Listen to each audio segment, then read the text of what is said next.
one of the best things I've ever done to create systems, process, and procedures. Most franchises get to 100 locations, stagnant. They can't grow past it. Why? What needs to change? Leadership needs to change. And it's typically the top person at the company that needs to change at that point. What got them to 100 locations will never get them to 200. Are you willing to reverse engineer your business, put the right people in the right places?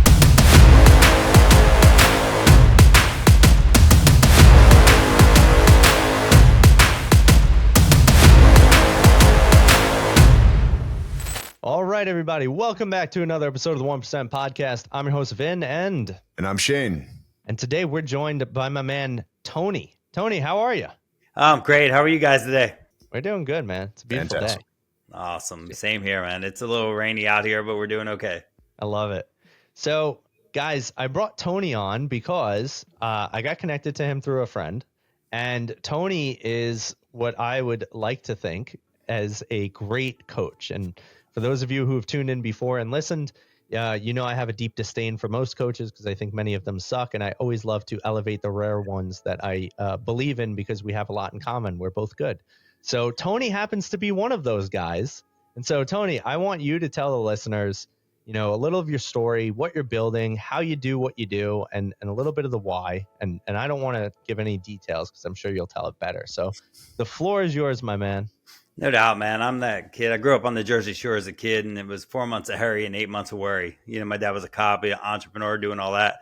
So I was blessed as a young kid to be involved with customer service at a really young age. So my entrepreneurial journey started from there at a very young age. And, you know, I've founded over 33 companies, 20,000 employees. So I've been a little busy the last 30 years. But my passion truly is to help everybody out, help people out, especially entrepreneurs and business leaders. I teach all over and coach all over the world like you do. And it's funny when you say, like, you know, you really don't like most coaches. I'm the same way because most coaches have never been there. I mean, I've been in the dirt for 30 years. And so when I'm coaching, I'm not just talking about, you know, something that I read on YouTube, watched on YouTube, or read a book. I'm in the dirt every single day. And people are like, how do you do Q&A for so long? Or how do you have the ability to coach people? I've just made more mistakes than the average person. You know, when you have 20,000 employees, you're put into so many different situations. So I've truly been blessed. So for me, I'm in the restaurant space. I own a bunch of restaurants. I own a big construction company. I have a SaaS company, which is an upper mobility training system called Employee Launch. We're taking it to the franchising world and big corporations. It basically gives employees the opportunity to upskill their abilities and keep retention rates really low, and then creating incremental sales for companies, which unleashes exponential growth. But my main companies is, you know, I'm found in so many companies. I run 12 companies right now, but people don't understand, like, how do you run 12 companies? I'm like, I only run one company. I'm in one business. I'm in the people business. And the second entrepreneurs and people and business leaders realize that you're in the people business, it doesn't matter how many companies you have, because every serial entrepreneur I know, they say the same exact thing. Once you invest in people, the rest is easy. So that's where my life kind of started. And my passion is to grow and to speak all over the world and to change lives, impact entrepreneurs and business leaders all over the world. To, you know, we go into this business of entrepreneurship and we think we're going to be an entrepreneur, but truly we're business owners. We're not entrepreneurs when we start. So my goal is to show people how to become entrepreneurs. How do you get your life back? How do you stop working 100 hours a week and, you know, really start to trust people and invest in your people, and then you'll grow your company? I'm assuming it's like, where do we even start with this conversation here? You're doing so much. I mean, just juggling everything here. But I guess I want to start with the, you know, you're investing into people, and, you know, you're really taking the ability to get time back, right? Which is the most valuable commodity that we have on this planet. You know, coming from someone who only owns 2 companies and actually looking up to a very successful coach. I also have the same mentality as both of you guys for coaches. I'm very picky on who I do and who I hire. And it seems like I want to dig into Tony here, because how do I get my time back? What is the very first step? Do you do like a blueprint? Okay, where are you at with your business? Where do you want to be with? I'm going to build you a roadmap to get out of this business and get your time back. Can you walk me through this? Are you niche specific with certain demographics and clientele, or are you just, I'll take in you. I've helped everybody out. Here's the roadmap. And I've worked from people in hair salons, spas, to restaurants, to manufacturing, because like I said, once you realize you're in the people business, that's what it is. But we cannot scale and grow our business without people. Unless you want to be a solopreneur and wear every single hat in the company, that's perfectly fine if that's what you want to do. But if you want to scale and grow your business, you have to scale through people. So I tell people all the time, I've never hired a person in my life because I invest in people. Because when I bring somebody into one of my companies, it's an investment for me, but I expect an investment in return. So this is what I mean by investing in your people. And it really takes you to the next level when you do that. But the number one thing you ask me, how do I get to that next level? How do I get to that place? It really comes down to trust. If you don't have the ability to trust your people and allow them to have micro failures versus macro failures, you have to actually let them fail to a certain extent because they will never grow. And so I do a lot with delegation. And when I go into a company, I reverse engineer their business. I always go back and say, okay, tell me about the very first day you opened your business. You were excited, right? Now use Starbucks as an example. You walk into Starbucks the very first day. Imagine the first person that got a cup of coffee at Starbucks the first day. I'm sure they rolled the red carpet out. Everybody went over and said, oh my God, how's the coffee taste? Today, when you walk into Starbucks, you're lucky they look at you. So what I do is a lot of times I go into businesses and I say, okay, where are you at? And tell me about the beginning and how are we going to take your company to the next level? So if you're doing 3 million a year, how do I get you to 6? How do I get you to 16? Right? So, but what you have to do is reverse engineer what worked, what got you here, and then make changes and systemize everything going forward. Is this mainly for, because the companies you mentioned here were brick and mortars. What about something for, like, let's say coaches, which is really hard to delegate because it is a lot of, the personalized touch, or maybe an industry like virtual employment, right? I understand the breakdown knowledge here, but is it the same foundation for people who don't utilize as much people like coaches, or that's doing everything virtually? Yeah, so virtual is great for me. Especially if I'm coaching other coaches, what I do is, say in my coaching business, I have coaches under me that teach the same exact thing that I do.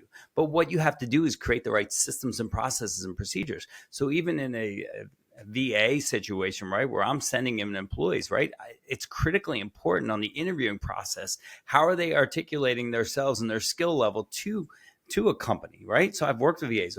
It's up to you as the owner of the VA company to make sure you're doing that script. You're actually going through process and procedure and making sure I'm sending in the best possible candidate for that company. But it's really, do you have the right system? There's a bunch of VA companies out there. What makes you different? So when I will work with a VA company, I'm going to say, how are you disrupting the marketplace? What are you doing different to make yourself stand out and create exponential growth? So the thing is, when you're talking about virtual, like I have a couple of people that have an e-commerce stores, they sell wholesale online. And it's the same exact process. It's a crowded area. But if you're not disrupting the marketplace, I'll give you an example. I have a girl that I'm mentoring right now. She owns a boutique, right? So it's Valentine's Day, right? So she sells jewelry and clothing and stuff like that.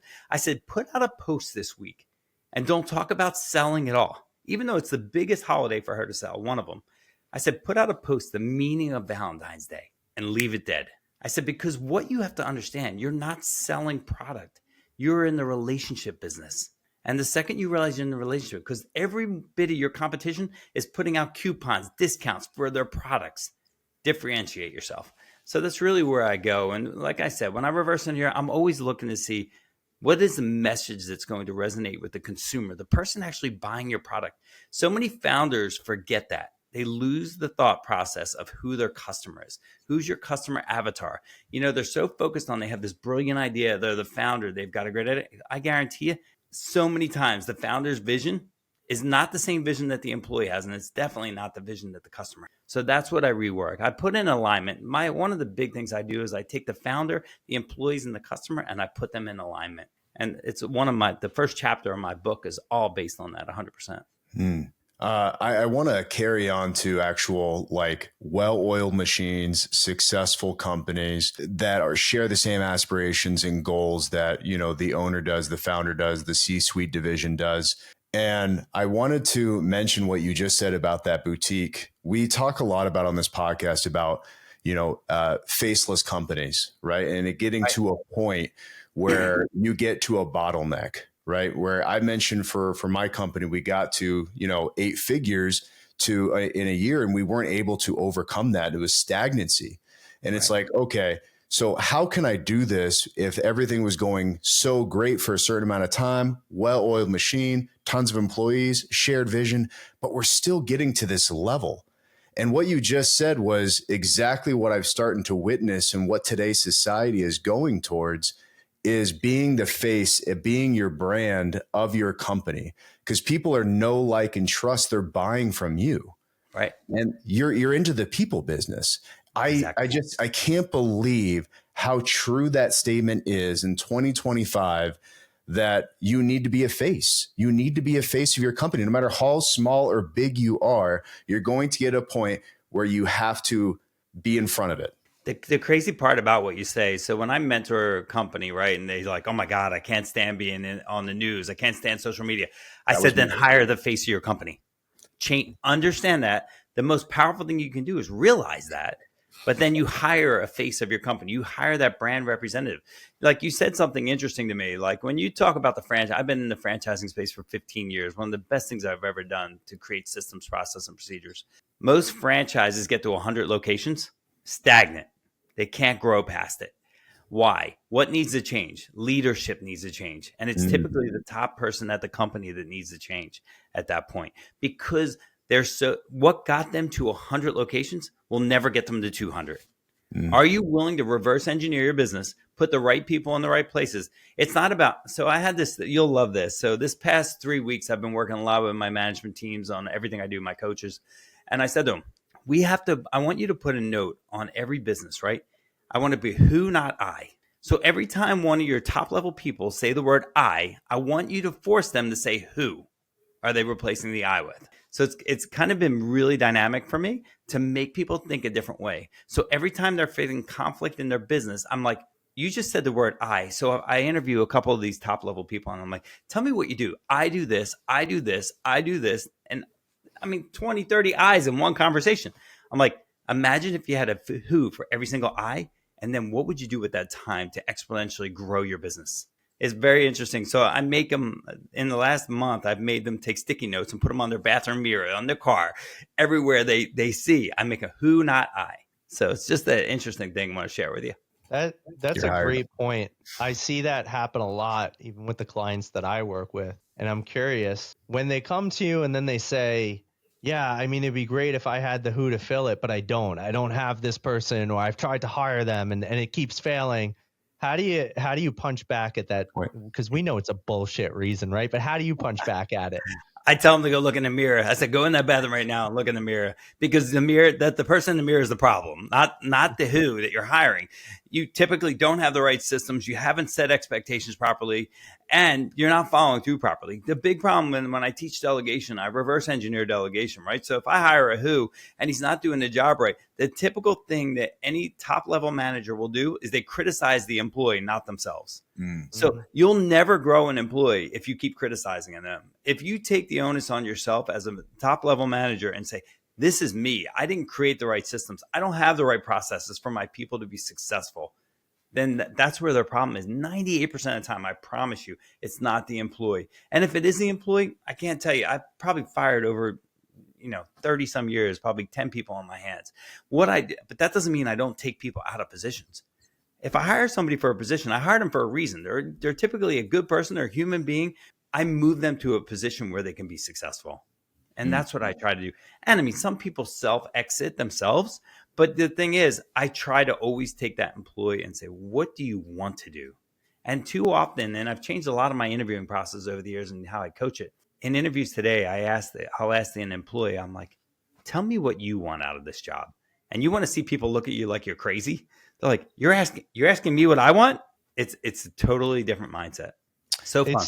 It's really important. I think people don't spend enough time, and I think this is what you're referring to, right? It's like the strength zone, figuring out what are you great at, what do you want to do, what do you love to do, and if you get people into that 3, you can really see them thrive. But so many times, you're right, people are just sitting there saying, "Well, you suck," and it's like, "Well, did you optimize that person?" So, the question that I have here: how do you help people identify the strength zones of their employees? How do you help them really calibrate even themselves to say, hey, you screwed up as the leader. Now you got to fix it. Or, you know what? You've done everything as the leader. Let's get rid of this guy. How do you navigate all of that? Oh, so it's interesting. So I talked about the SaaS company I built. I built it completely for that reason. I built it completely out of frustration about telling. So in my SaaS company, there's five. In every company I take this to is 5 levels of every position in the company. So they self-assess themselves. And so if it's a level 1, level 2, so I know when I hire this employee what level they're at immediately, and then they self-assess themselves as they're going through their job. It's all related to pay, everything.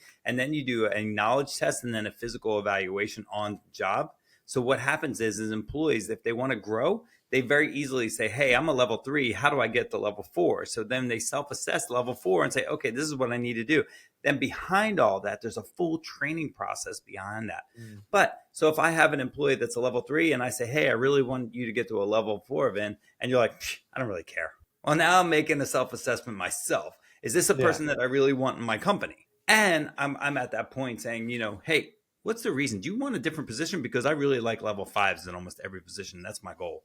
Right. So how do you, that's all part of what I'm saying is investing in your employees. You have to have systems in your company that give people the opportunity to grow and scale in their business. I can't tell you how many people I've taken from top level managers to owners of companies, but it's only because they have a clear path of success. Is it an individual blueprint that you build with each person, or is it just these assessments? Each position. So each position, and then the employees are always at different levels. So when I talk about level training, right? So they're always at a different level. So they have the ability to increase. But if they can't get to that next level, I mean, that's where your training documents and training, this is where if you have to invest. And our training system, that's what it does. But I built it completely out of frustration. People are like, how'd you come up with this? I'm like, it was purely frustration. I'm curious on that actual foundation. I'm having a hard time picturing this because it almost sounds like we're just creating like a fictitious position here. And I think that's why I need some more clarity here. Let's just use any example of telephone sales or a restaurant. I'm a waiter. Do I get waiter level 1? Do I become head waiter? Do you get this person in management? And then when they've get to that C-suite, then how do you determine that this level 5 that is already in this position needs to be brought down or needs to get replaced or get into ownership? I guess I'm trying to understand on a regular, brick and mortar location. So in a restaurant, you have typically 9 positions, right? So I'm going to interview you today, Shane, and I'm going to interview you for a server, like you were saying. So by the time I'm finished the interview with you, I'm going to know you're a level 2 server. This is how long it's going to take to train you. This is what it's going to cost to train you. And I'll know exactly how long it's going to take you to get to that level, because ultimately I want you to be at level 4. As you're growing to a level 4, man, you hit level 5. You're the best server I have on the floor. I'm coming to you. Now I'm coming to you and saying, hey, I've got another restaurant, man. I need a great manager. You've performed extremely well. You're at a very high level. And you say, Tony, I'd really love to be an owner of a restaurant. All right, Shane. Now we're going into management 1, 2, 3, 4, and 5. And now I'm going to train you how to be a manager. Then I'm going to train you how to be a founder and a CEO of a company. So it's all upper mobility training, right? But if an employee doesn't want to be trained and doesn't want to grow, you have to identify that as a leader if you're okay with that. Right. Which I guess there's that level of mindset too, because stagnancy, or I guess a better word, complacency for employment is probably not a bad option, but levels of improvement, like it's almost like this drive, this ambition to have them want to be better. It's almost like you're training them to be entrepreneurs, to think better and to think more and to escape the regular 9 to 5, which I've never heard anything like that. It's brilliant. I take my waitresses, what I tell them every day? I'm like, you see those 4 tables you have over there? You're the CEO of those 4 tables. I said, tell me how you're going to run that business. And that's when I'm not in the restaurants much. I'm only in the restaurants 15 hours a week, possibly right now. But that's how I train every single aspect. When I coach, you have to break it down to first to the customer and what is the result that we're looking for. But then you have to empower the people to create that result. And so many companies don't allow the employees to create the result that they're looking for. They pigeonhole them into a process and don't give them the flexibility to grow the business. Because that's how it's been done for hundreds and hundreds of years. So let me ask you on a flip side from a business owner who has, 500 employees, and I'm very curious to hear your answer here. I have a very established C-suite. They do a great job. They oversee 39 different directors and managers underneath them. If I gave them the mindset, just like you have, given me this visual here, how many good people have you lost because they want to leave now, because they want to become entrepreneurs and test it out their own? And on another alternative, this that's running my well-oiled machine because of the delegation, because of the people that I hired, and they want more. Do you give them an opportunity to take them out of this well-oiled machine and say, okay, Tony, now I want to run my own blank? Do you take that person out who is the head of your whole entire business and then say, okay, here's how you do it? So I'm a developer and I develop people. And that's what I've done my entire life. I've put over 10 people in the entrepreneurship myself alone, from people that worked in my core company alone. When I go into companies, I said, don't stop your employees from growing. Like, think about you as right. And say you're in the Philippines right now with your VA firm. How about if you opened up in a totally different area? You take your top 3 people and say, hey, I want to expand into a different area where there's a bigger market, a bigger employee pool. How about if you took 3 of those top people and now you're still the owner, but you're going to give them an opportunity to be a partner with you in a different area? And what's the worst thing that could happen? They kill it. And now what are you doing? Now you're starting to be an entrepreneur. Now you're diversifying, right? And now you're not running your business every single day. You're not stuck you're not interviewing people like we talked about earlier. You're not doing that. Like, I would ask you first, Shane, why are you interviewing? That would be a question I would ask you. What is the reason? Do you feel like you're the only person that can interview and hire the right people? Well, what is it, right? Do we have the right expectations? I do a thing we call predictive interviewing. So when I do predictive interviewing, I already have set questions for that skill level I'm looking for. So anybody can actually interview. It's really interesting. But this is how we grow. This is how you grow, Shane. When I say invest in your people, when you invest in your people, you will grow your company. You're not allowed to tell anybody in the private WhatsApp chat that you're getting, but I want to mention it here live on this podcast for any of the previous ones watching. Out of all the money I've spent on the fellow podcasters, I'm probably going to spend the most here with Tony after this. You're giving me a whole completely different mindset of opportunities of the next level entrepreneurship, and you're on the bootstraps ground preaching what you preach as a current active coach. I mean, this is yeah, like, end the podcast. I'm ready to go. Like, let's go. I'm just kidding, Vin. Let's keep going. But this is it's amazing. Like, the fact that you're here for 20 minutes later and giving different opportunities of different mindsets, when even for successful companies, well-oiled machines, like, why wouldn't I do something? Tony, teach me how to do something like that. Like, And the thing is, Shane, I have to be honest with you, most entrepreneurs and CEOs I work with, they know as soon as I open their brain and change their mindset, wow, that's easy. They're entrepreneurs. They're impulsive. Right. When it makes sense, they get a good gut feeling. Let's go, Tony. Yeah, exactly. But there's a difference between a business owner and an entrepreneur, and that's what it is. And most people out there, I speak in front of EO. It's entrepreneur organization all over the world.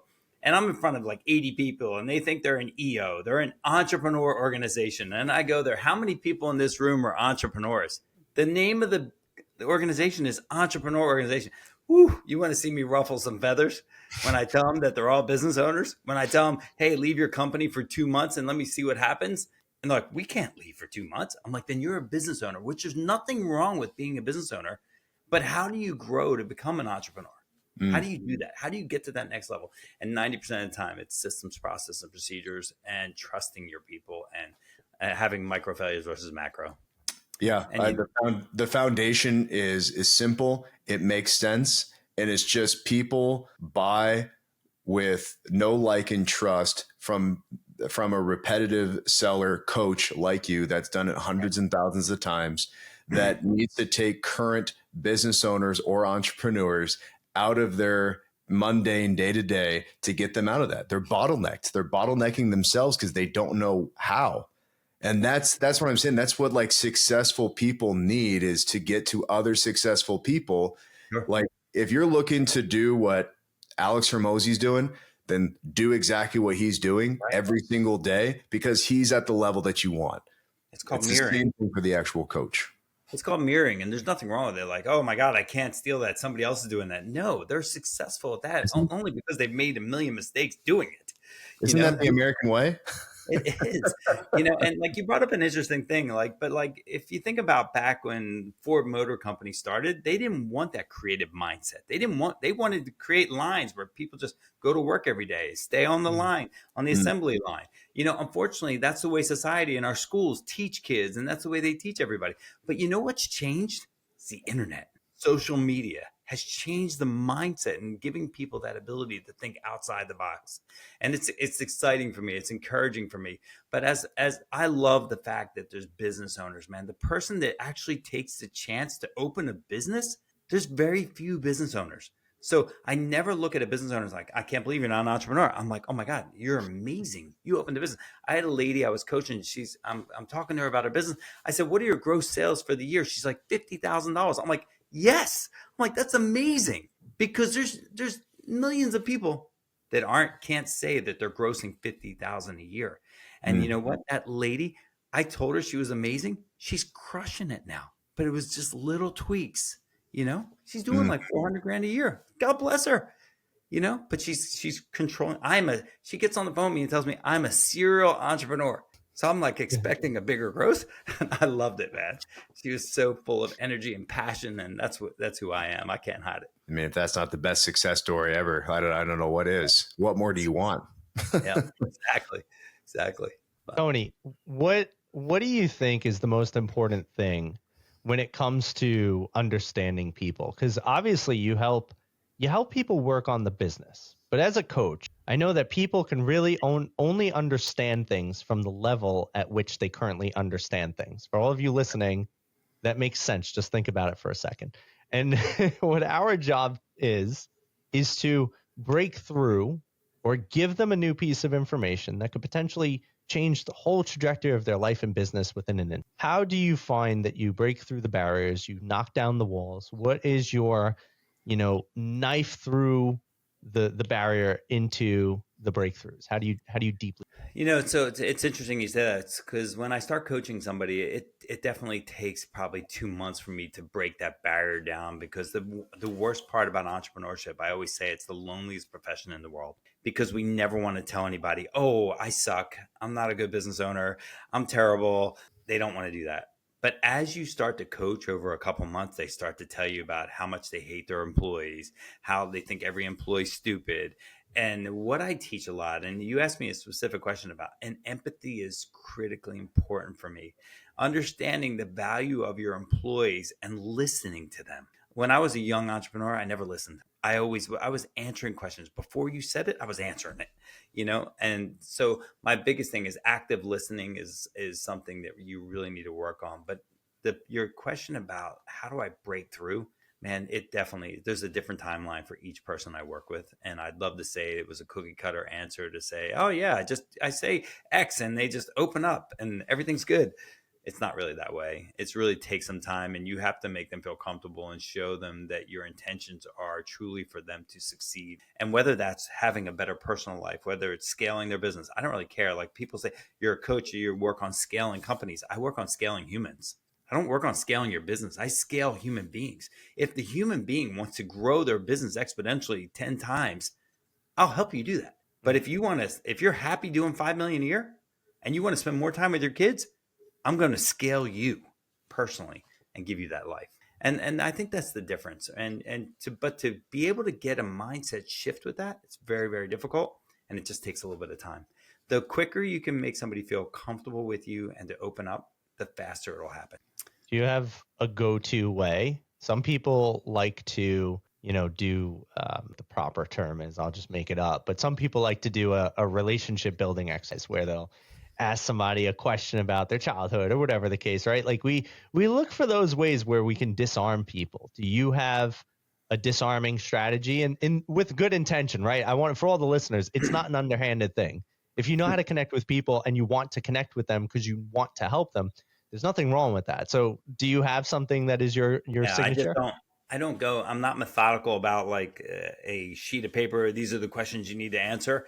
I am completely out of the box. All right. So I am finding ways, nuances to say, they say something. Yeah, I was in traffic. Like, what's it feel like, man, when you're in traffic? And like, what do you do? What music do you listen to? And it opens up this whole litany of questions. And even when I'm interviewing an employee, the last thing I want to do is talk about all these policies and things that we do and my expectation. I want to know more about you. Hey, do you play soccer?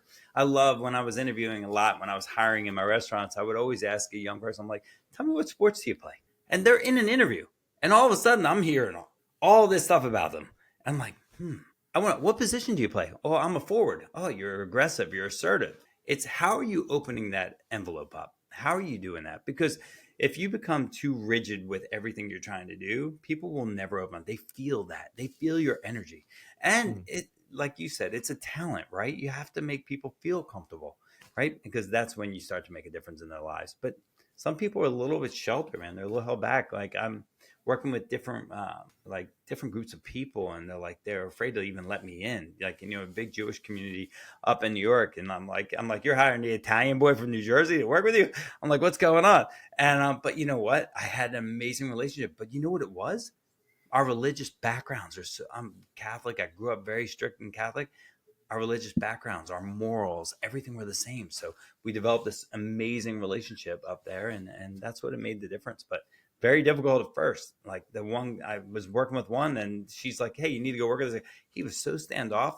Like I had to break down those doors. It's very difficult, but it just takes time. And like I've talked about trust a lot today, and trust is so important. I'd personally like to ask about, for the business owners out there that watch this, predominantly we get about 85% men who watch this podcast. And this show is always about entrepreneurs and business owners. So just keep that in mind. Can you give any advice on a 30-45-minute interview that you really can tell if this is the person that I want? Because I feel like if I go down the watering hole of asking about them and the sports that they play, I understand the foundation when they're already employee. You want something personal to connect to, right? That's what you guys can relate on for future. But for interviewing purposes, how do you decide if this is the right person or not? First off, I set the expectation of the position 100%.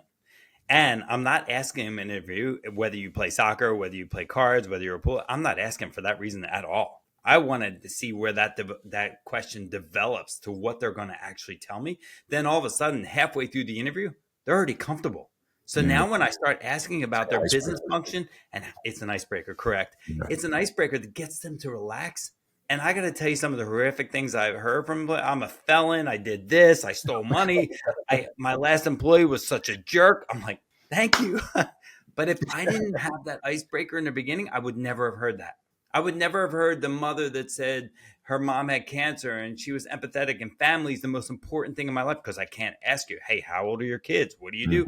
But you open up those questions and they tell you everything you want to hear. But if I'm hiring for a position that I need somebody to have empathy and care for my people and care for my customers, I have to ask the right questions in the beginning to be able to get them to be comfortable enough to actually give me the answers I'm looking for. I want you to understand, the questions I ask in an interview or the questions I'm asking in a sales, and somebody's presenting me with something with sales, it all determines how I want the end result to be in that conversation. Like if you kind of try and come sell me VAs, well, I'm not going to talk to you about the process. I'm going to talk to you about the people and what's the difference and what's your philosophy and why do you have these 500 employees and what makes them different from me? And are they going to care about my goals? Do they understand the vision and the mission of my company? And like, how are they going to articulate that? I'm going to be interviewing you harder than you're going to be interviewing me. I like that. I think that's what it should be. So It should be. It sounds almost like pre-methodical here, and I know the characteristics are really kind of what you dive into if we're going back to the interview style tactics here. And I love the icebreaker that you warm up with, because it really gets them to be comfortable and you get the real answers. I just feel that even in high-end positions that you're offering, 6-figure plus, there's professional interviewers out there, if that makes any sense here. So I feel like with somebody who's been in this for 30 years, can you really tell the bullshitters, like the professional interviews compared to when they do the job and they're just like crap?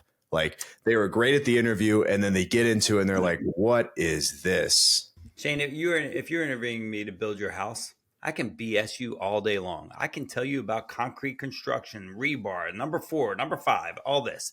You have to be able to open up that conversation to look at the character more than the skill, right? Because if you're interviewing a guy for $150,000, I guarantee he's probably had 10 jobs doing the same exact thing, right?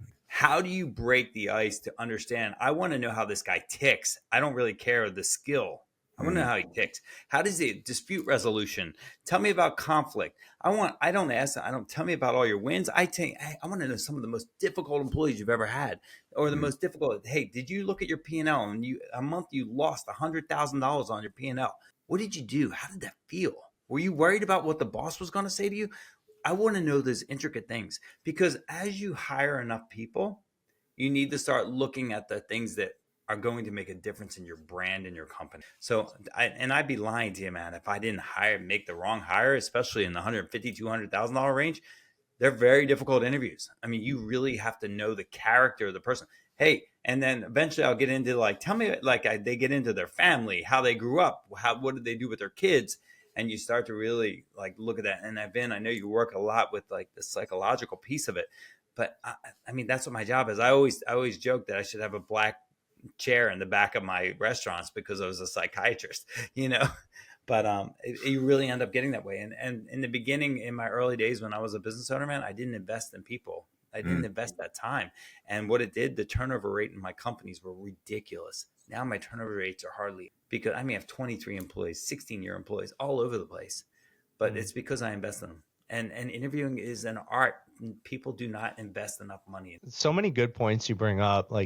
There's especially nowadays, I'm sure you've probably encountered this, or maybe you haven't, but I've seen it a lot, where I'll speak to people and they're all in for coaching, and then they try to get approved from a company budget, and all of a sudden the company's like, well, I don't know if we have budget for your PD and this and that. And it's like, but you guys are also spending hundreds of thousands or even millions of dollars on bullshit.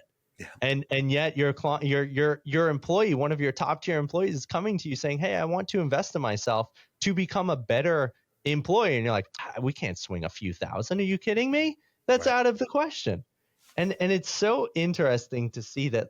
I mean, things are changing, but there's still this tension. Why do you think there is so much tension when it comes to investing in employees? Clearly you, I, and Shane believe in that, but what do you think the big issue is with a lot of these organizations? Not articulating the result well enough, to be honest with you. Like you as a coach, so you bring up coaching. That employee, you have to empower them with the result and what are the problems that you're going to solve. So if I said to me, hey, I want to hire you, Vin, as an employee, what are you showing me? What are you telling me that you're going, when I'm done working with you, Vin, how is that going to impact my company? What is it going to do? Employee retention is going to be down. We're going to have a better workforce, a better workplace to work in, the environment, the culture, everything's going to be better. But that's all because of you. I have to understand that, be able to articulate that to my boss. This is why I need this coaching, because I really want to empower my people, which is when empowering my people, it's going to create more incremental sales, greater growth, a better culture, a better environment. So I don't think that we invest in, when I say investing in people, we don't invest enough in our people to show them the result. When you actually train, what's it going to do for your company? I can't tell you how many companies, you know what, the average company trains 6 to 12 weeks. My software trains 52 weeks a year. I work with so many employees. I'm like, when's the last time you were trained? Oh, at least 2-3 years ago. I'm like, you were trained 2-3 years ago. And I said, and you ever hear this in companies? Man, the new guy starts and he's crushing it out of the box, crushing it, selling more cars than anybody because he just went through training. He knows the details. He knows that he's been told what it is to be an experience creator. Here's the details. Here's the processes, right? So that's what people, we don't spend enough time with our people and teaching people the why. A big thing that I love about millennials, people ask me all the time, how millennials are the worst people in the world. I can't stand millennials. I love millennials. They're my favorite. They changed me as a leader more than any other generation, because every one of them wanted to know why. And the best part, once I told them the why, they went and told everybody, because they all get a trophy. They went and told everyone. I only had to tell one person at this point. They tell them all. I'm like, this is amazing. Right. But so when I go in the companies, another big thing I do is I define the whys. And Simon Sinek, he tells you he's got one why. I wish I had one why in my company. I have 10,000 whys in my company. So I constantly document the whys and everything. But it's also the training piece. When you're training something, you can't just say, when I grew up, they said, hey, go sweep that floor. Today, the young kids are, why do I have to sweep the floor? What is the purpose for sweeping the floor? I would have had a foot, where, if I asked that question to one of my bosses. But today, what that's done is made me be a better boss, and I get a better result because they're actually making me explain the why and create a better system of the why. For some reason, as soon as you said that, it just reminded me of my entire childhood of my mom slapping me in the back of the head and said, "'Cause I said so. Now Exactly. go sweep up the floor." Exactly. I think Exactly. some people My are dad just was a raised cop. differently. Yeah, my dad was a cop. There was no questioning anything. Yeah. Oh, why? Tony, I can't thank you enough for the free coaching session here. This was absolutely phenomenal. I feel like you need to send me a wire link so I could send you some money here. I've definitely learned a lot of value here. I don't usually ask these final questions here, but I want to take it for one time here. The name of this podcast is the 1% Podcast, and it doesn't mean that you have to be a billionaire in life. It's really just based on values. And I'm very curious, especially for, a man in your position, all that you've done and currently are doing. What does the 1% mean to you? 1% is for me to travel the world with my wife, speaking and teaching business leaders all over the world and making an impact. For me, the 1% is I've been blessed by the Lord to have this ability in my life. For about 6, 7, 8 years, like I was coming home every day. What's my purpose in life? And I truly believe my purpose in life is to make a difference in the world. And I have such a passion for entrepreneurship and business leaders failing, and I want to make a difference. That's my 1%. Absolutely beautiful. Love it. Okay. Well, Shane, are you going to ask the other question, or you want me to do it? I'm so used to you asking this ones, but absolutely, I might as well, take this one over too. Yeah, Tony, where can people find you? Shout yourself out, promote yourself. The floor is yours here. Yeah, sure. It's TonyDeSilvestro.com. I usually go by Tony D Talks, which you can see on the back. That's when I speak, but TonyDeSilvestro.com. Like any of your listeners, they want to jump on a 15-minute call with me. There's no charge, no fee. I love talking with entrepreneurs, and it's amazing in 15 minutes. I'm from Jersey. I don't speak slow, so we can get a lot done. But yeah, TonyDeSilvestro.com is the easiest way to get a hold of me. Jump on a 15-minute call with me. It's fun. And I definitely, in 15 minutes, you'll probably get more than you realize. I'll give you more than one nugget for sure. I can vouch for that already. I mean, listen, if you watch this podcast, do not take this man's 15 minutes because you just got 40. Amen. Hey, you know what the number, 186 is, right? 168, I'm sorry. You know what the number 168 is? Do you know? The number between 169 and 167? That's the number of hours in a week. So if you sleep 50 hours a week, you got 118 hours to make a difference in the world. So I tell people people always ask you, hey, how many hours you work? I'm like, you know what the number 168 is? I said, I've got 118 hours because I sleep 50. I like that. Yeah, I mean, sleep is such a powerful tool, though. If you don't get at least, 5 to 6 hours a night, I personally, you need to refuel, you need to refresh, you need to be 100% you the whole entire time. I'm up at 5:30 every morning working out in the gym and hitting it and, just trying to make a difference. But sleep is critically important. Well, I mean, I might as well end this one here, Vin, for another first time here for that. I love it. Stepping out, baby. Entrepreneurship. I personally would love if we can have you on for another episode here. Sure. Thank you so much for your time today. Please like, share, comment, subscribe if you like this podcast. I mean, if you didn't, don't even be a follower at this point. I mean, this is go away. We don't want you. This is bread and butter 1% podcast night and day. So, Tony, thank you so much. Please go to his website. Is Tony D Talks also on any social channels? It is TonyDeSilvestro.com. Tony D Talks. Yeah. Awesome. Please follow him and reach out 15 minutes, maybe schedule 3 or 4 sessions with him if he allows you to. The hour. I don't think I missed anything. Vin? Well, Tony, stick around for a minute after the show. We got some more stuff to talk to you about, but that's it. As always, that was your host, Shane, and I'm Vin. Bye, guys. Thanks, guys. That was Tony. See you, buddy. See ya.